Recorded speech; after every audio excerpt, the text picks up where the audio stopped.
our State House studio in Montgomery, I'm Todd Stacy. Welcome to Capitol Journal. A long day in the Alabama legislature as the House and Senate reconvened for the 20th legislative day. That puts us 2/3 of the way through this 30-day legislative session. Leading the news today was the Education Trust Fund budget and related bills moving through the House Education Ways and Means Committee. This is the spending plan that funds the range of education services in Alabama, from pre-K to higher education. Committee Chairman Danny Garrett said he and his colleagues have worked closely with the governor's office and the finance department to put together a budget that meets the needs of Alabama schools. I mentioned to you last week that there may be a few changes in both this bill and the education actual budget bill, and there were a couple of changes made in the supplemental. I mentioned those. The first is that you recall that we had recommended $7.7 million in the supplemental be applied toward the hiring of assistant principals. This is very technical, but what we're going to do is basically change that definition to make that $7.7 million go to other current expenses with language that says this could include supporting other assistant principals. Then in the actual budget, we'll put the total amount in the budget. So we're in the same point. We'll reduce the current expenses in the budget, replace it with the principal appropriation, but then we put that money in the supplemental, and that just makes it work better behind the wall. And I'm an accountant, old accountant. That makes sense to me, but I'm not sure it makes sense to most of the world. But anyway, that's that change there. Then the other is that we did increase the appropriation for the Best and Brightest program. We had put in there $150,000. We're taking that to $270,000. That is a level that we had previously funded that program. So those are the only two changes in the supplemental. Let's take a closer look at what this budget funds. It totals $9.3 billion for fiscal year 2025. That would be a record. Of that, $5.3 billion is dedicated towards local K-12 schools as part of what's known as the Foundation Program. $1.6 billion goes towards the state's colleges and universities. $586 million goes toward the Alabama Community College System. $681 million goes toward the State Department of Education for its various education programs. And $200 million goes to the Department of Early Childhood Education, which runs the state's first-class pre-K program. The committee also passed an updated supplemental spending bill. This is from unexpected revenue that will go towards this fiscal year. That bill totals $651 million. $109 million goes to local school boards for things like the Student Information Management System, new school bus purchases, textbooks and supplies, and funding for school nurses. $63 million goes to the State Department of Education for programs like summer reading camps and other literacy efforts, college and career readiness grants, the American Village capital projects, and charter school capital facility grants. $30 million will go towards the Lieutenant Governor's K-12 capital grant program, and $50 million will go toward the new CHOOSE Act tax credits for education savings accounts. And finally, the bill funding the Education Advancement and Technology Fund. This is money dedicated toward school improvements that can include tech upgrades or even security upgrades. The bill was increased to total $1 billion. Of that, $726 million will go toward K-12 schools, and $273 million will go towards higher education. All of those bills now go to the full House. And we had anticipated that the education budget package would be on the floor this Thursday. However, the schedule has been changed up a bit, and they may not be ready for the floor until next week. We'll be here to cover it either way. In the Senate today, lawmakers worked through the lengthiest agenda of bills anyone can remember. In fact, Senator Jabba Wagoner, the dean of the legislature, said it was the longest calendar he'd ever seen. Leading the list was part of a package of bills aimed to improve Alabama's workforce participation rate. Senate Bill 252, the Alabama Growth Alliance Bill, the Senate Bill 247, the Workforce Transformation Act, and Senate Bill 253, the Workforce Pathways Act, all passed. Senate President Pro Tem Greg Reed said it was an important step toward getting more Alabamians off the sidelines and prepared for the workforce. Well, I think the workforce topic is very important. Obviously, it was important to the legislative leadership. Now the Senate is engaged in this, and I'm excited about moving it forward. It's a package that the governor has worked on. You've had the Lieutenant Governor's Commission work on. So we've had a lot of effort already to get us to this point. Now moving forward, coming to the Senate floor today, we had a lot of collaboration, Republicans, Democrats, folks from North Alabama, South Alabama, those interested in industry, as well as those interested in educational elements associated with job training and all that. All of these groups have come together to coalesce around this idea of the workforce legislation. So I'm excited about it. We'll have to wait and see as things continue to move forward. We're excited about this legislation going to the House and them getting busy on let's see how we can implement and be able to increase Alabama's economic opportunities. Those bills now go to the House. Two other workforce bills got carried over today, allowing lawmakers to work on them behind the scenes before bringing them back to the floor. Senate Bill 37 from Senator Gerald Allen would amend the Alabama Clean Indoor Air Act to ensure that vaping is included as prohibited smoking in public places. Senators passed the bill and then moved to name the law for State Senator Vivian Figures, who has long championed restrictions on smoking and vaping in public. I just want to say thank you to all of you, and thank you, Senator Wagner, for bringing that amendment. Senator Wagner and Senator Smitherman, I think, were the only two senators who were here at the time witnessing us working on that bill. And, well, you all have heard the stories over time that I've told in getting that bill passed. It took me 6 years to get that Clean Indoor Air Act on the calendar. But I just want to say that it's always been important to me that all Alabamians have the right to breathe clean air. And it doesn't hurt anyone for anyone not to smoke, but it hurts everyone within breathing distance for someone to smoke with secondhand and thirdhand smoke. So, but thank you all so much for giving me this honor. It means a lot to me. And I love all of you. Thank you. Another bill drops on the issue of medical marijuana. Senator Tim Melson, the author of Alabama's current cannabis law, has filed legislation he says will address some of the problems experienced by the Medical Cannabis Commission. Senate Bill 306 would bring two new agencies into the mix of regulating medical marijuana: the Department of Agriculture and Industries and the Securities and Exchange Commission. It would then set up a three-step process for approving integrated cannabis licenses. I'm not saying that anybody did anything questionable as far as ethics or anything like that, but obviously the law was pretty straightforward. The process, I don't believe, was executed properly. And it's time just for go through the reapplication. The previous people who applied, or organizations that lost it, why were they qualified one time and not the second or the third? And, so what I'm doing is taking the human factor of a commission out. And if you get an application ready and you have one of the previous guidelines or timeline, reapply, goes to the state securities board, and they'll review them and make sure they're accurate, no bias. And I just think it's a good, clean way to try and get this program going.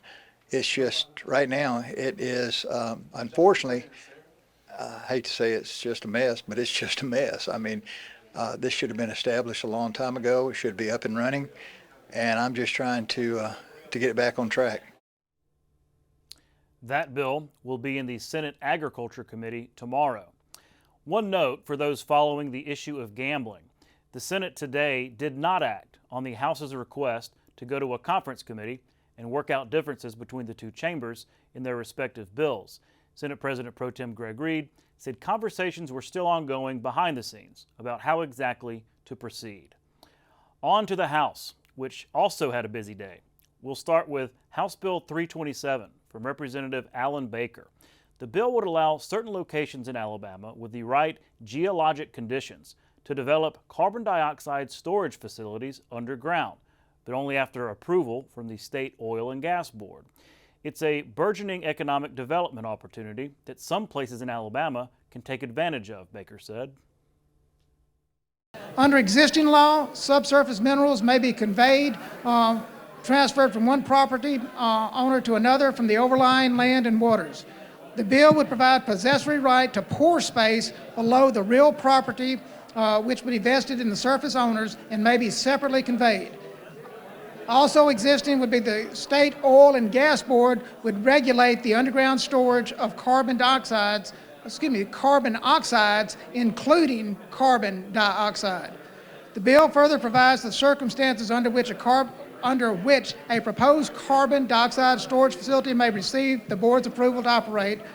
5 and 6, this deals actually with, let me go ahead and just go with 5. 5, bill would provide that the board may amalgamate storage rights for a carbon dioxide storage facility under certain circumstances.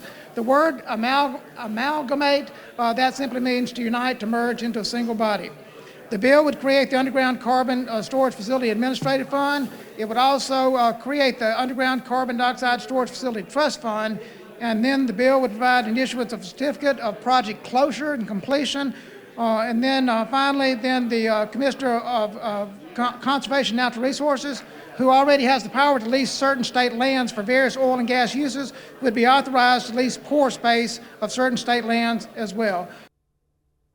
That bill passed and now goes to the Senate.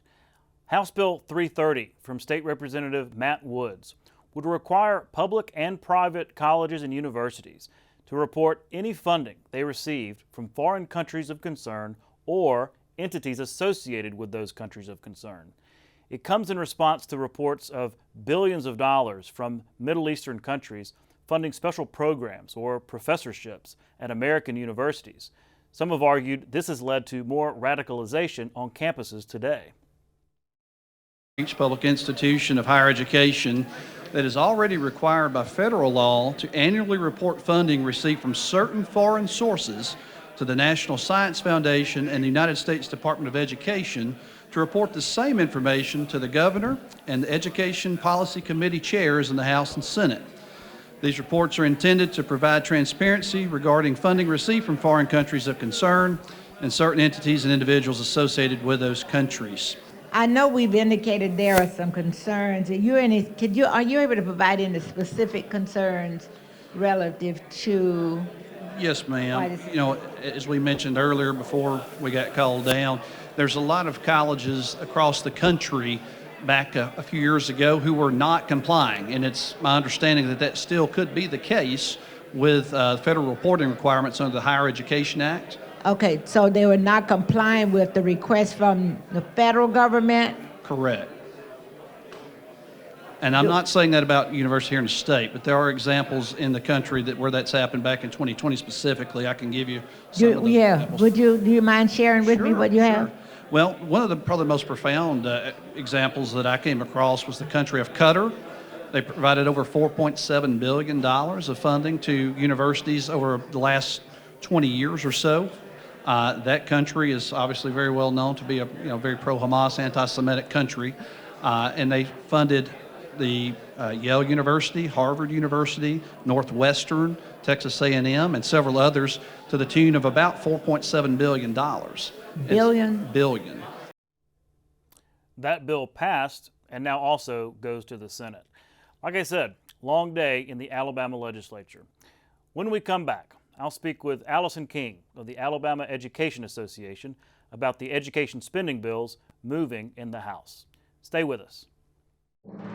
You can watch past episodes of Capital Journal online at video.aptv.org. Capital Journal episodes are also available on APTV's free mobile app. You can also connect with Capital Journal and link to past episodes on Capital Journal's Facebook page.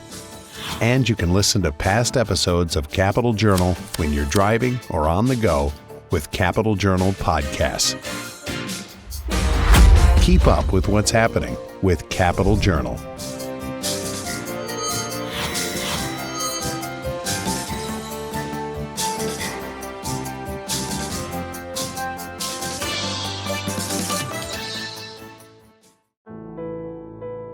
You're watching Alabama Public Television.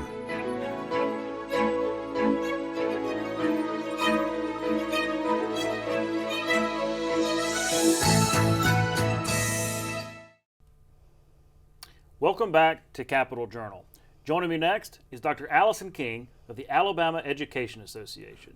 Dr. King, thanks for coming on the show. Of course. Thanks for having me. It's weird calling somebody Dr. King that I've known for a long time. Yes. But anyway, Sure. I really appreciate you coming on.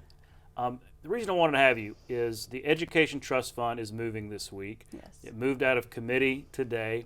Still unclear whether or not it's going to be on the floor on Thursday, but this budget, this historic budget, is moving and all the bills that come along with it. Right. So I know y'all pay close attention to this do. for the organization that represents teachers and education workers throughout the state. So what were your general thoughts about what we saw on this, what I guess is a record budget for Alabama? Yes, it was a record budget. So it's a $9.3 billion budget.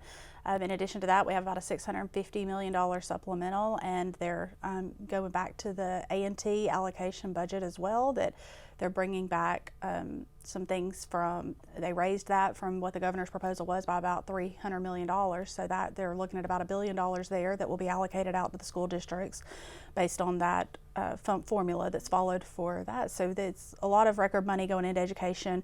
Most of the programs we're seeing are level funded or have some increased funding. Mm-hmm. Yeah, I was seeing things like, the Literacy Act that passed back in, I guess that was 2019. You increased funding for that. The principal program that we're seeing, really take hold, and some of these other initiatives that are meant to, drive student achievement. So it's interesting to see those kind of get funded. I did want to ask you about salaries, though, because I know a big priority of the AEA and of a lot of folks is raising teachers' salaries, making us not just competitive, but maybe a leader amongst our peer southeast states. So where are we in terms of that goal, and what would this budget kind of do?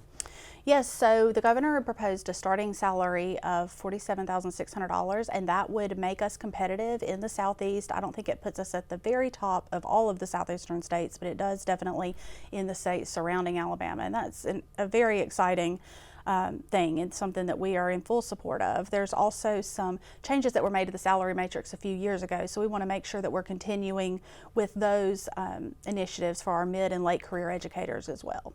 I remember that because the thought was, yes, let's get these starting salaries up. Which, yeah, I mean, $47,000 for a very, first-year teacher, that's getting there. But I do remember that because the thought was, we've got some veteran teachers that might consider early retirement. Let's do this, and like you said, mid-career teachers that we need to encourage them to stay in the classroom, not pursue other careers, but it's kind of a workforce thing. And so that's still in place, but you're saying that needs to remain in place? Yes, it does. So her current proposal asks for 2% for each of them, but it was a little bit higher on the percentage end for our starting teachers. So we want to see some consistency across the matrix for that. Okay. Interesting. We'll see that going forward. Again, it's not clear whether it's going to be on the floor this week or not, but in any case, education budget is moving, and that means a lot of people are following it. That's right. And we will too. That's true. When it comes to the ETF, though, I wanted to ask you about this issue of tax credits, because over the years, and especially the last couple of years, we see a lot of tax credits attached to whatever kind of policy programs. That's right. Obviously, there's the Choice Act, the Choose Act, that makes it about savings accounts for private school education, but it can be for all kinds of stuff. You've heard about tax credits for tax holiday on hunting gear and fishing gear and stuff like that. It can be attached to all kinds of different things. And so it's kind of a popular way to provide money or relief or whatever kind of your goal is. But I think sometimes folks forget that when those tax credits are implemented, it ends up costing the Education Trust Fund money. Now, maybe not much at one time, but that can kind of add up. I wondered your perspective on these kind of tax credits and if they're getting a little out of hand. Well, it is certainly something we have to look at. So as much as we love a tax credit, as much as everybody else, and there are some really good initiatives that people have ideas about that would give our citizens some relief, those things are wonderful, but they come at the expense of the Education Trust Fund budget, and those are very needed dollars for our systems. So I think we have a spreadsheet that we keep, that we track where those tax credits are going, and I think in the next few fiscal years we've got as much as about $800 million that's coming out of the Education Trust Fund between tax credits we've passed just in the last couple of years, and pairing those with the recommendations that are being made this year. So those are things we have to look at and see how they will negatively impact the Education Trust Fund, and that's if the Education Trust Fund were remaining at a steady level, which it's not. So currently the Education Trust Fund dollars are dipping, and the liabilities on the Education Trust Fund are increasing because of the COVID relief dollars running out. And as a state, we're going to have to take on some of the responsibility of things that have been paid with federal dollars. And so that those things don't really align. When revenues are declining and liabilities are increasing, and at the same time we're cutting dollars coming into the fund, it's going to put us in some hard places, and we're going to have some hard conversations about where we are and how it would negatively impact our school districts. I wanted to ask you about retirees, because the last week I caught up with, I was actually just kind of coming back to the State House and wandered into, there were like more than 100, I guess, retired education employees gathered at the State House, wanting funding for their, I guess, cost of living increases. Yes. Talk about where this comes from, because there was this fund created for this purpose, but I guess there hasn't been money put into it. That's correct. So currently the Education Retiree Trust Fund doesn't have any dollars currently in it, and that's our ask, is we are looking for some money to be placed from the budget, the supplemental, into the Education Retirees Trust Fund. It would be a pre-funded dollars, and once we get to a level that would fund them a COLA at that time, those dollars will be expended. So it doesn't increase the liabilities on the retirement system. It's just dollars put in essentially to a savings account, and when the money is available to pay out the COLA, we would be able to do that. We have over 60,000 employees that dedicated their lives to a full career of public service as educators, and they are living below the poverty level as retirees. So, and 60,000 are living below the poverty level? 60,000 retirees, education retirees, currently living below the poverty level. So it's really challenging for them. We have people that are making decisions about whether to buy groceries or whether to buy medication, and these are folks that devoted their whole life to public service in our schools, and we definitely want to assist them if we can. And yes, last week we had actually a little over 400 retirees is that right? here. I guess the part I saw, but it was still really significant. It was excellent, and they had great and meaningful conversations with their legislators, so that'll be something we're looking for to fund through the budget with them as well. Now you say, like, okay, when it reaches a certain amount, they'll get a cost of living increase. Is that a one-time payment, or is like a bonus, or is it more of a going forward, here's what you get? Well, it could be done several different ways, and there's a lot of conversations centering around that. You could do a 1-year COLA, and it's anywhere from, depending on where you cut it off at income levels and benefit levels, it could be anywhere from $5 million to $25 million for a 1% COLA for this year. But if you talk about a 1% COLA in perpetuity all the way through, it's obviously a lot more. So we're looking at all those different scenarios. I see. Well, before I let you go, buses. Yes. When you and I rode on buses, the air conditioning was the window, That's right? But I know that y'all really want to make sure that any new buses are air conditioned and have that climate control. Talk about how, what the feedback has been from lawmakers on that request. Yes, we've gotten really good feedback from lawmakers. They are interested in that and fully supportive. Currently, a little less than 50% of our buses statewide are air conditioned. So some districts, all of their buses might be air conditioned, and some districts only a few of those are. So currently under state law, the only buses that have to be air conditioned are those for special education students, but we're looking to have that extended for all of our students, and it just be a perpetual process each year during fleet renewal that school districts purchase buses that do have air conditioning. Our summers are hotter than ever, and our students have more needs medically than ever, and it's becoming really a challenge, and so we want to make sure that new buses that are purchased in the state are air conditioned. That would have been nice. Yes. Well, look, we're out of time, but thanks for coming on and explaining some of this. We're going to be following the ETF as it goes through the process. Absolutely. Dr. Allison King of the AAA. Thank you. We'll be right back. You can watch past episodes of Capitol Journal online anytime at Alabama Public Television's website, aptv.org. Click on the Online Video tab on the main page. You can also connect with Capitol Journal and link to past episodes on Capitol Journal's Facebook page. James Withers Sloss started the Sloss Furnace Company in 1880 to take advantage of the mineral wealth of the Jones Valley. He built Sloss's first blast furnace the following year. A second furnace soon followed, and Sloss Furnaces produced 24,000 tons of iron in its first year of operation. Sloss Furnaces was an industry leader in innovation and design. Its superintendent of construction, James Pickering DeVell, led Sloss through a period of modernization in the 1920s that resulted in Sloss becoming the second largest producer of pig iron in the Birmingham district. A slump in the iron market took shape in the 1950s. Business began to decline, and pig iron was basically obsolete by the 1960s. Higher pollution standards finally closed the furnaces in 1970. In 1981, Sloss Furnaces was designated a National Historic Landmark and today hosts events, concerts, and a metal arts program. The site continues to stand as a testament to Birmingham's industrial past.